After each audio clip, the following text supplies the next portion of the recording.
Broadcasting from the Unshackled Studios in Melbourne. This is WilmsFront, brought to you by theunshackled.net. Now here's Tim Wills.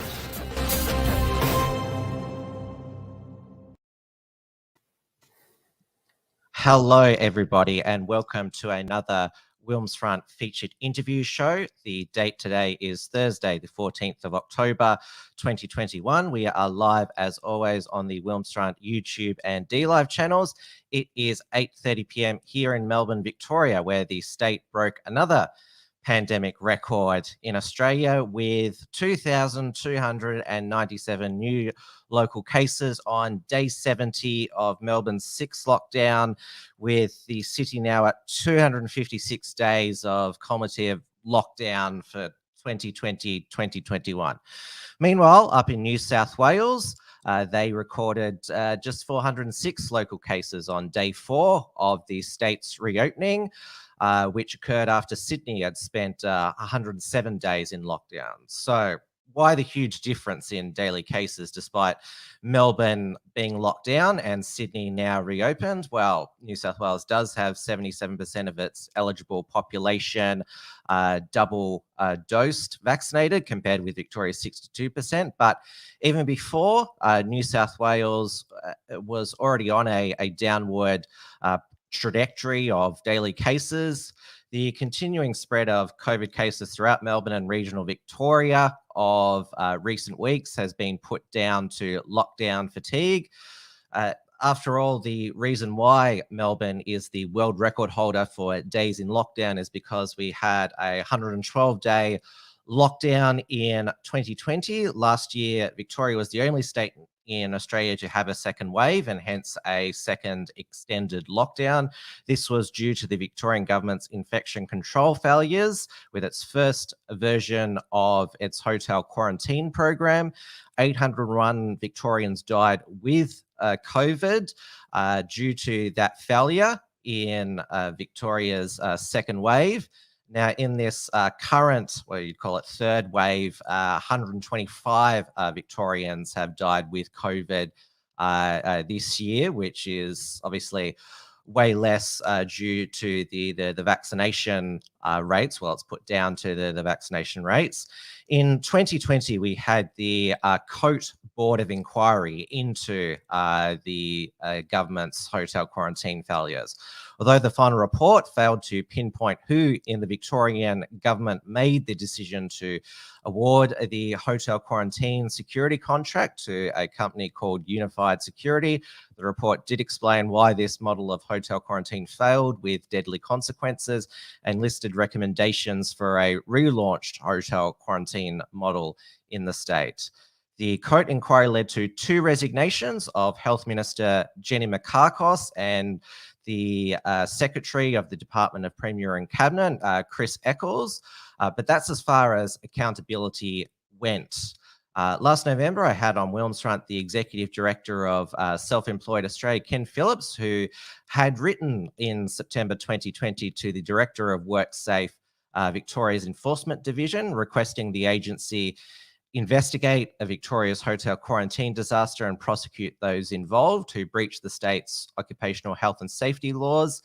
Self-Employed Australia has continued to keep up the pressure on WorkSafe Victoria to investigate and prosecute those responsible, launching the Not Above the Law campaign. No excuses. This is WorkSafe's own TV commercial. Did absolutely nothing. If you don't take care of them at work and make sure they can return home safe, we'll make sure you face the consequences. Hotel quarantine killed 801 people. One man says the buck stops with him. Ultimately, I'm accountable. I am accountable for the decisions that are made. 801 dead, 111 days in lockdown, all from hotel quarantine. WorkSafe must prosecute. It's time to act, because no one is above the law. See all 142 charges at notabovethelaw.com.au. Authorised by Independent Contractors of Australia, Inc. Melbourne. And Ken joins me now. Ken, welcome back to WilmsFront. Hello, Tim.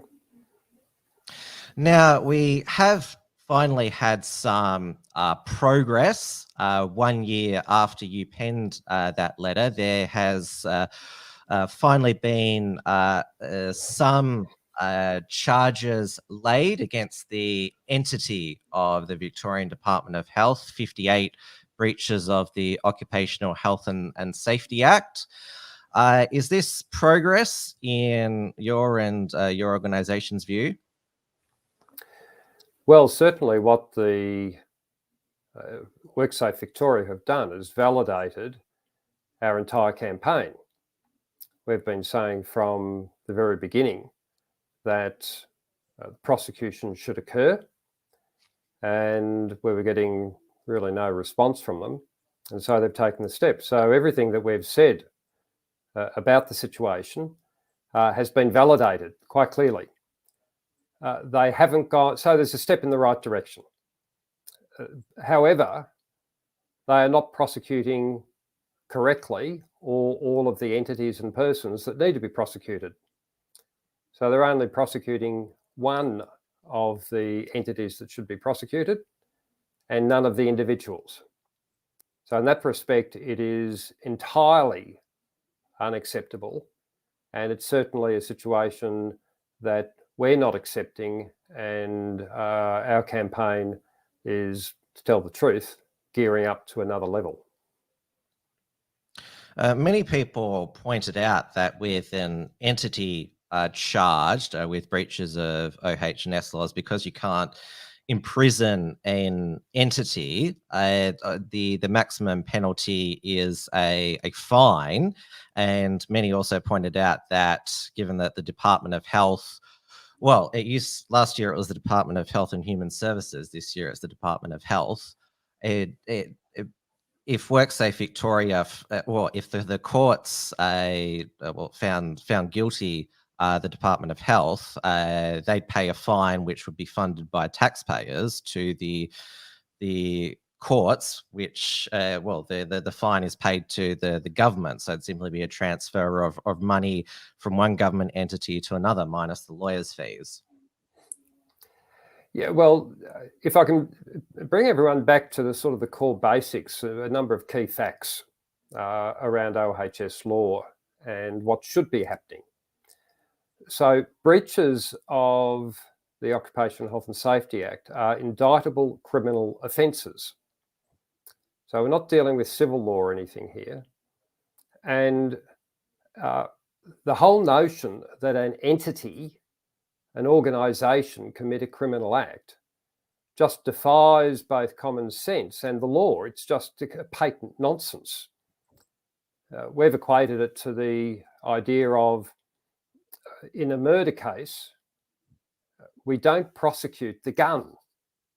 We prosecute the person who pulled the trigger. So in this instance, what we're doing is we're prosecuting the gun. And the people who pulled the trigger are not being prosecuted. So it's complete nonsense. And that's why it has to continue. So under the Occupational Health and Safety Act, the persons who are the controlling minds and directors of an entity, and usually, this relates to companies, but in this case, it's a government organisation, they are personally responsible and they should be prosecuted. So let me just give a couple of core facts with the Act itself as well. And this is with OHS law in general. A work site has a very, very broad meaning. So a work site in this instance was the hotels, and so therefore it's within the ambit of the Act. The second thing is that it's not just about protecting employees or workers. The Act also requires the protection of everyone. So it extends out to the general public. So if you were walking past a shop that was being renovated and they had an electric wire running out the front and you got electrocuted, they would be prosecuted under the OHS laws. The other important thing to understand is that breaches of the Act occur for both what you do and what you fail to do. So if you don't do certain things, you can be in breach of the Act, and so you should. So if the board of a company said, look, we're not going to put a safety feature, safety guard on some machinery because we don't have enough money at the moment, and there was an incident as a consequence, it's the failure to put on the safety guard that becomes the breach. And the persons who made that decision are the persons who have to be prosecuted. So when we come to what happened in the hotel quarantine program, the facts are this as described in the Coate report. And the Coate report, in fact, was a very forensic and detailed analysis of what happened in the hotel quarantine program. Now, I've been silly enough to read the entire Coate report, all 540 pages, and have written up a 20,000 word summation of it that from the OHS perspective. We've had our lawyers go over that forensically. Yep. That's on our website. So if you want some light bedtime reading that will put you to sleep, you're welcome to download it and have a read, but it's quite illuminating. The high-end breaches of the Act occurred at the very most senior levels in the government. What occurred was that the Department of Health was, quote, the designated control agency in the program. The Department of Jobs organised the contracts, the labour people, the hotels, the nursing staff, etc., etc. But when it came to doing infection control correctly, both the Department of Jobs and the Department of Health said, no, we're not responsible for that. Now, the Department of Health, as the control agency, said, no, it's not our job to make sure that infection control procedures are followed properly on the ground in the hotels. Now, the Coate report said that this created a managerial vacuum and complete and total chaos so that no one in the hotels had proper instructions or proper control procedures. It was a complete and total mess as a result, and that's why the infections broke out of the hotels. So the prosecution of the health department is the correct thing to do. The department, in our view, on the evidence, was the control agency and should have taken control and responsibility for the infection control procedures. But the responsibilities go further than that. And we allege and say that the Premier is responsible, because the Premier, as the chairman of the board, should have made sure that the appropriate responsibilities and functions were undertaken by the appropriate departments, and there was no confusion and there was no fighting between the departments. Instead, the Premier said in his sworn evidence that he considered those things to be operational matters to which he did not turn his mind. Now, if that had been the chairman of the board or a CEO of a company, we say that constitutes quite clear breaches of the Act that are sufficient to warrant prosecution. So that sort of gives you, I hope, an overview of where we're coming from on the issue. And to show how meticulous your report and knowledge of the OHS laws is, you've listed the people such as the Premier and the Chief Health Officer and the former Health Minister Jen Karkos, Police Emergency Service Minister Lisa Neville, and Martin Wakula listed all the sections they contravene there. So you've actually done a lot of the work itself, the investigating that WorkSafe Victoria should be doing. So you've done already a lot of the hard work there. Now, when this prosecution was announced, it was noted that the head of WorkSafe Victoria, or is, or you'd say, on the Labor side of politics, and this is not unique to WorkSafe, because when you've had the Labor Party in government in Victoria for 18 of the past 22 years, there's going to be a lot of Labor-aligned, left-aligned appointees. So how does that play into it, do you think? Well, I'm not going to speculate or pass comment on the motivations of individuals who run WorkSafe. But what I can say is that our confidence in WorkSafe is pretty much non-existent at this stage. They haven't consistently responded to us the way they should and the way they're required to at law. We say that the prosecution of the Health Department is correct, but they are not following through on the rest of the things. And this is what we're saying, which is our issue about not above the law. So no one is above the law or should be above the law. What we have got is the organisation that is both the investigator and the prosecutor not following through according to the plain evidence and the plain situation at law under the Act, to which they should be following through. Now, this is moving now into an area, or has moved into an area, of enormous concern about the due process and the performance of the WorkSafe Authority, other than just the failure to prosecute individuals. The WorkSafe is required, after I sent, and I've got to tell you I'm not a lawyer, but I've got a legal team behind me.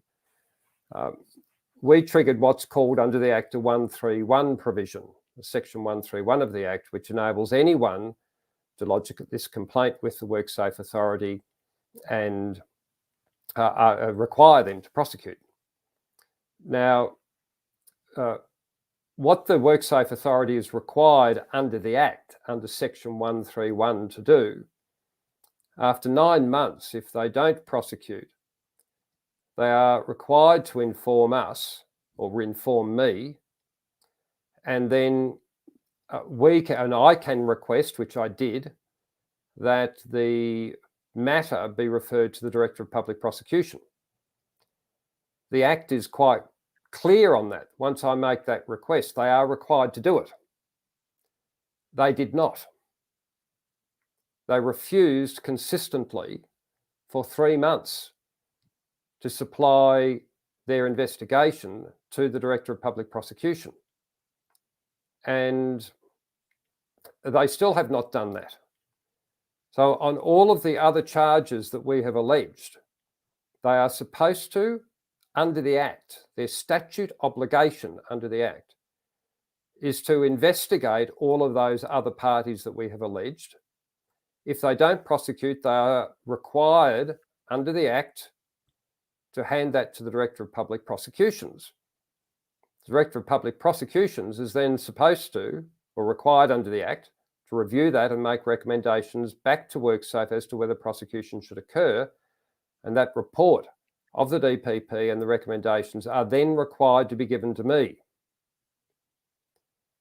Now, WorkSafe have not supplied the investigation material, according to the information they've given us, to the DPP. The DPP, as a consequence, has not conducted a review or is not conducting a review. There is no review as required by law then and recommendations being given back to WorkSafe and that report being given to me. So they are demonstrably failing to fulfill their obligations at law in terms of the administrative process that they are supposed to apply And that administrative process is supposed to create transparency and consistency in the way WorkSafe prosecutions occur. So we do not have confidence based on our experience with the WorkSafe Authority. They are failing to prosecute the individuals, and on the plain evidence from the Coate inquiry, those prosecutions should occur, we say. They have failed to hand over any investigation that they have done, which we assume they have done, but we have no confirmation that they've done any investigation into other individuals. We have no knowledge of that, and no confirmation from them one way or the other. They're supposed to have handed that across, haven't done it, hasn't been the report back. So on every angle that we look at it, the WorkSafe Authority is in a position of thumbing their nose at the community. But you're still going to, well, you've had to extract information from them through sheer persistence. You're not going to let up at all. We have written to the Ombudsman. We have received a reply from the Ombudsman that we're not satisfied with, and we have written back. We have written to the Solicitor General. We have received confirmation that our letter has been received, but we haven't had any correspondence back. We are pursuing every avenue that we can to keep this thing going. We will not stop. I can guarantee you that we will not stop. And we are in the process of raising funds to enable us to look at the legal options that we may have. We are in the process of doing that at the moment. We have had I've got to tell you, a very healthy inflow of money from people, everything from $5 up. You know, if you get 1,000 people putting in $5, that starts to talk reasonable money. So this is a very serious campaign. We are not stopping. We are persistent. We've got a lot of things up our sleeve, a lot of things that we're considering and looking at. We're obviously not going to flag what those things might be, but we are not out of options in terms of what we can do by a long shot. Now, a criminal charges in a court of law, whether it be against an entity or person, can you explain how? Because with the Board of Inquiry, it had very limited power to subpoena witnesses and get statements from them. Can you just explain what? Because getting a lot of information from extracting a lot of information from the Coate inquiry. I mean, Peter Credlin, we should remember, she had to shame the Board of Inquiry into asking for the phone records, which led to Chris Eccles resigning. What more oomph could a criminal prosecution bring in extracting more, because there is still a lot we don't know that the Coate inquiry didn't tell us? Well, one of the things that everyone's always, or most people commenting about, is the fact of the very strange use of unified security. So the facts that we do know around that is that the procedures for the contract procedures for engaging labour hire companies was not followed. Not only that, because the state government has a approved panel of labour hire companies that they could use, and Unified, according to the Coate report, had applied and had been rejected as being on the panel. So even the processes of governance there were not followed. which raises issues about potential corruption. Did corruption occur? And so I think it was quite disappointing that the Coate inquiry didn't pursue that angle of the investigation with robustness. There were a massive number of questions that could have been asked and probed. So we know that there were sort of dead ends in that respect. But what was surprising in reading the Coate report was that when you approached it from a occupational health and safety angle, it was in actual fact forensic and highly, highly detailed. So Coate was only able to make recommendations and express opinions and views. That's all the inquiry does. So of course, when you step into the criminal area, it's a whole different kettle of fish. But remember that, as I've said before, OHS prosecutions or breaches are indictable criminal offences. The WorkSafe authority is the investigative authority. Now, the reality is that WorkSafe have vastly more extensive powers of investigation than do the police. They literally can walk into a premises unannounced. They don't have to get a magistrate's order. They can walk in and confiscate records at their whim and walk out. They have almost unlimited powers of investigation, way beyond that of the police. So their capacity to investigate is inordinately huge. And they are also the prosecutor. So all of these powers sitting in the hands of one organisation, it's really quite unusual and quite extraordinary. So WorkSafe is the body that should be following this through. WorkSafe is the body that should be undertaking the activity. There's nothing to constrain them, nothing to stop them, other than who knows what.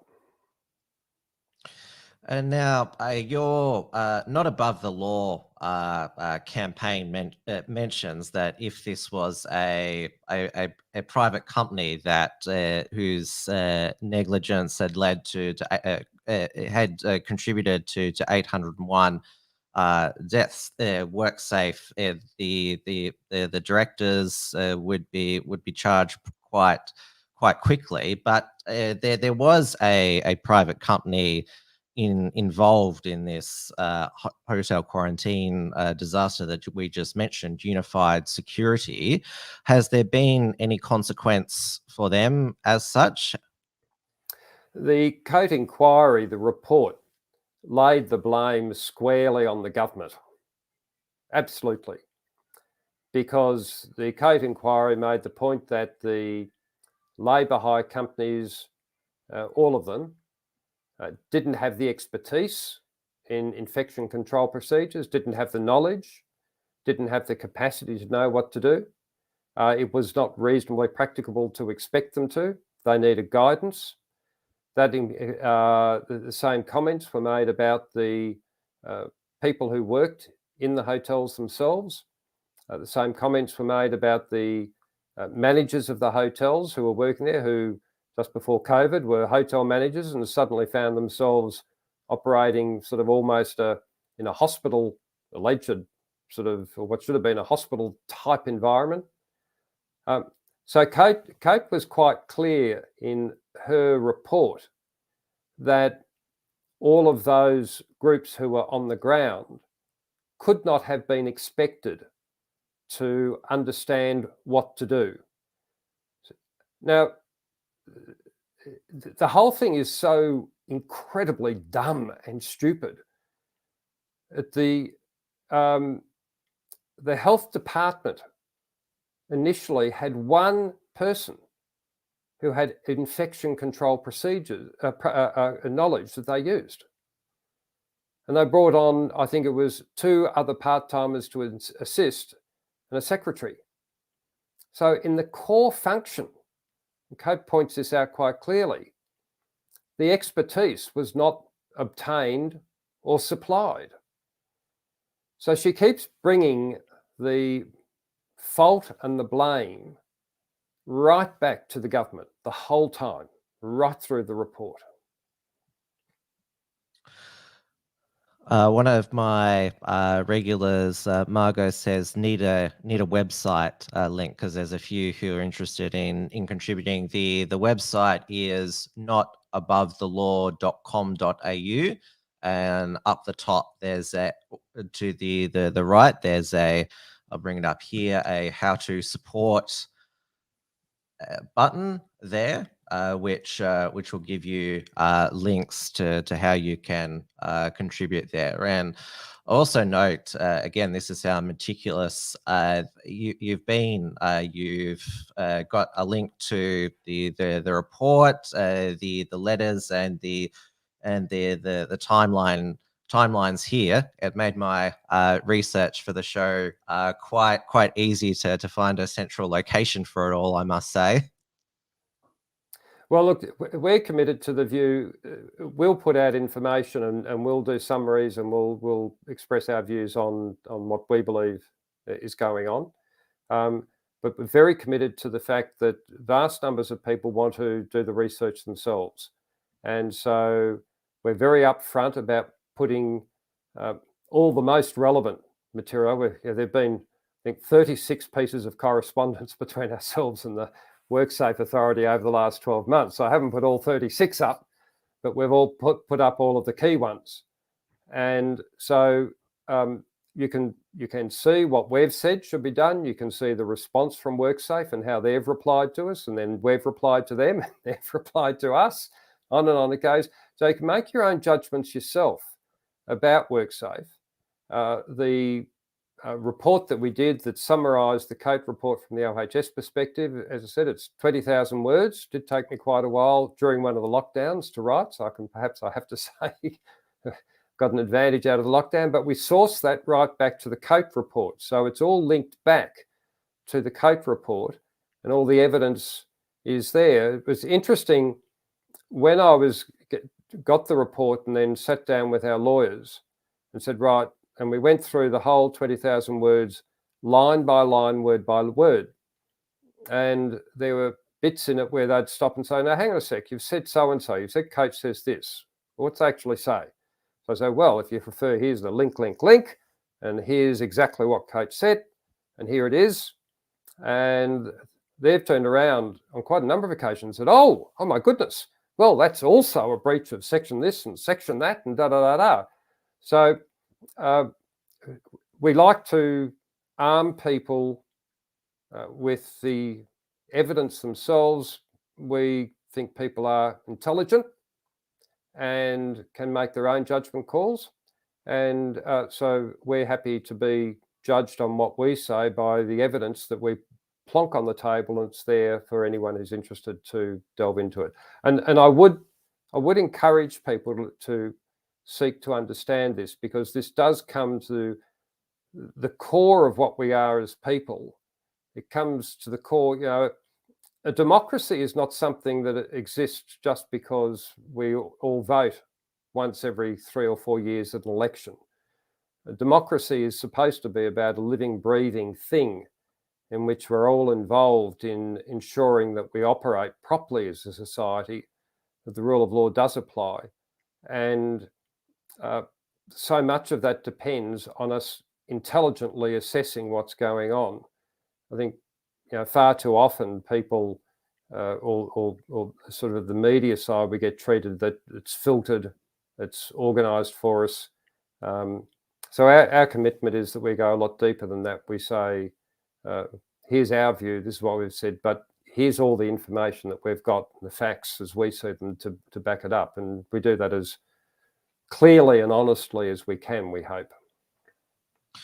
Well, I would say to people, there's still a week or two left of Melbourne's lockdown. So once you've finished watching the IBAC streaming service for the day, because that's the the latest controversy that the Andrews government is facing, the IBAC anti-corruption branch stacking public hearings at night time. You can go to abovethelaw.com.au and go into some of this material here. And your summary is correct, because there's been a lot of people who are already have been resigned to that. They think that Victoria is going to become like a one-party state, like the state of California is. And we saw after after we came out of that second extended lockdown, as I mentioned, the only state in 2020, Victoria, to have a second wave and extended lockdown. Dan Andrews and his government still high in the polls, and so much so that the state Liberals switch from Michael O'Brien back to Matthew Guy. But obviously and as I mentioned, like with this sixth lockdown, compliance and with the lockdown and faith in the Andrews government is finally starting to subside. And we're seeing Dan suddenly switch from because people aren't buying the fear about the wicked virus. We can suppress this forever now. I'm just asking for opinion, given that there are these cumulative controversies that are coming out now. Do you see that we're starting to turn a corner in Victoria where we can become a vibrant democracy again? Well, the political pitch that was coming out from the government right back when all of this started last year was, look, we're rough, we're tough, we lock you down, we're hard, we're prepared to send the anti-terrorist squad out on the street to fire rubber bullets into the backs of unarmed Victorians. But gee, we do all of that because we keep you safe. And I think the evidence is quite the reverse. This is the most unsafe government that we've seen in Victoria, or arguably Australia, for a long, long time. The evidence is from the Cate inquiry that it was the government itself that created the outbreak. In other words, it was the government that created the unsafe environment in which we live. Their response to that, because they could not control it, the operation of the government was just so appallingly bad, so incompetent. Not at the grassroots level of the hospitals and nurses and the doctors and so forth, but at the administrative level. Just levels of incompetence which are just beyond imagining. And it is that incompetence and corruption of process, of proper administrative process, that has made this state unsafe.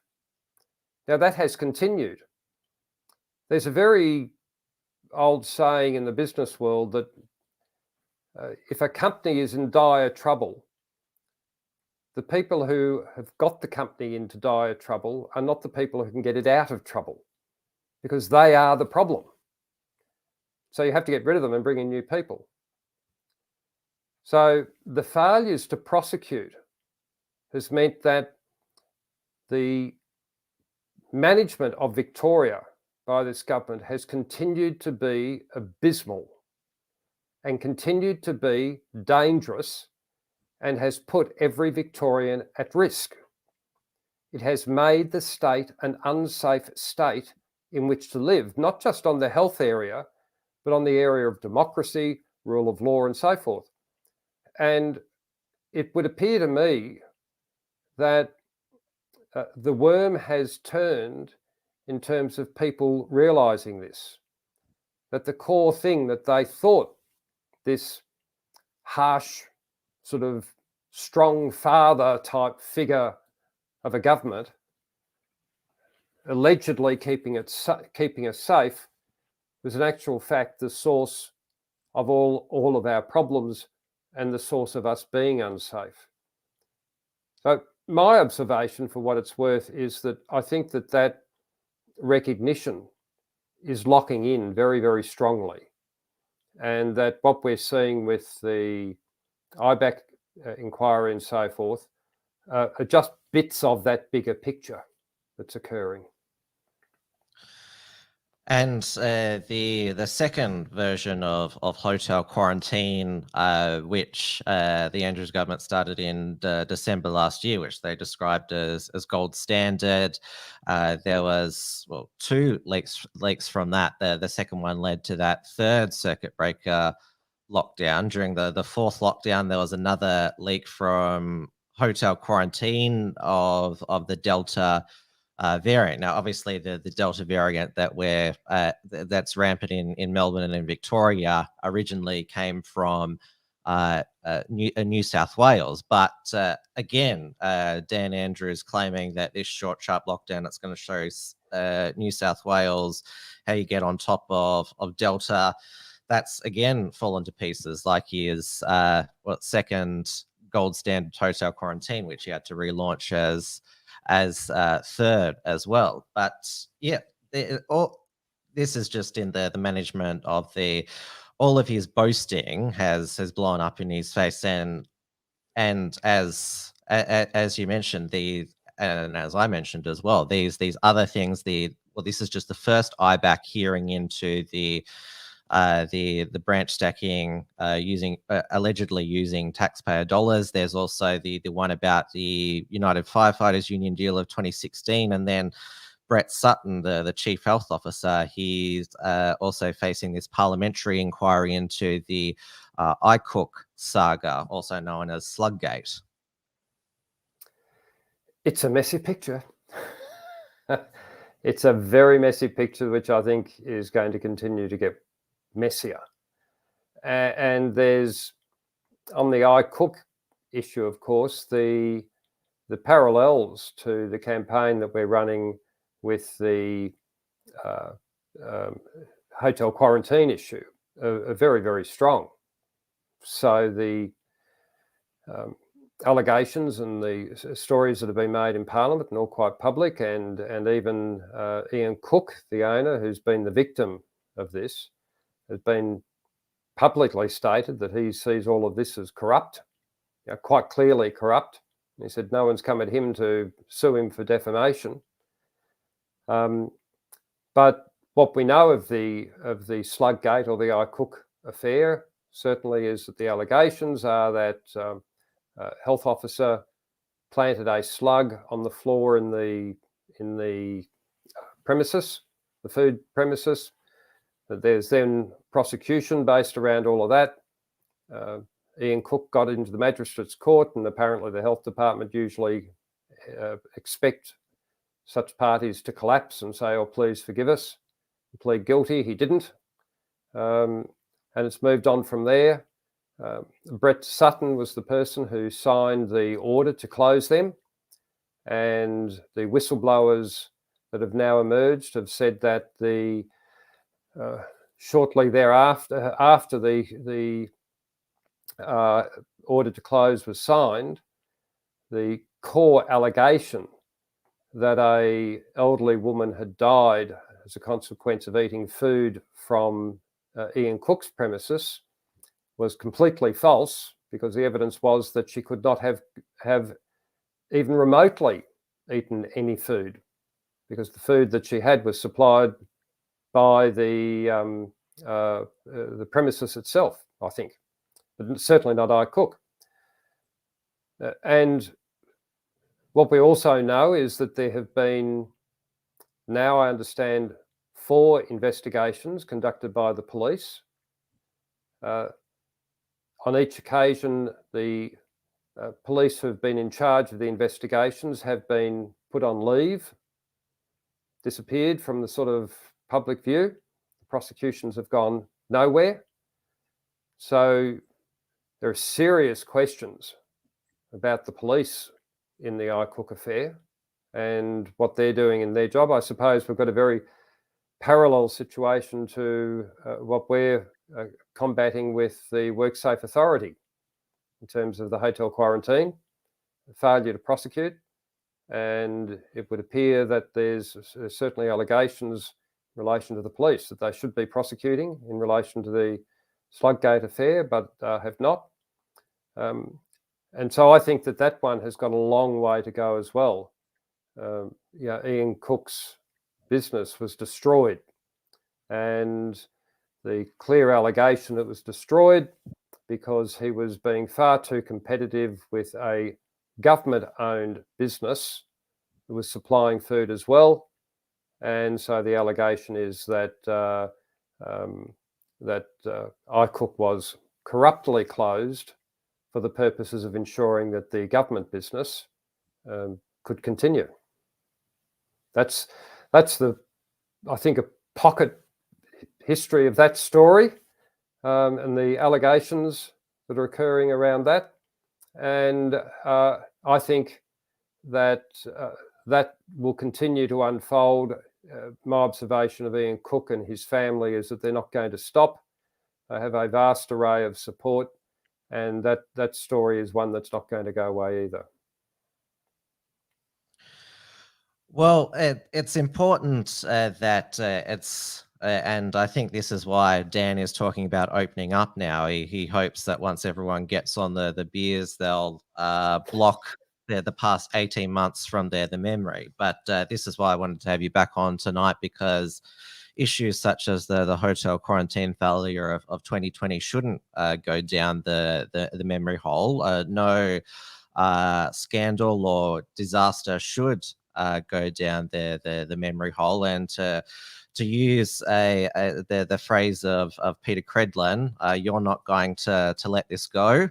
And so you'll continue with your pursuit of this OHS issue, and I'll certainly keep watching it as well.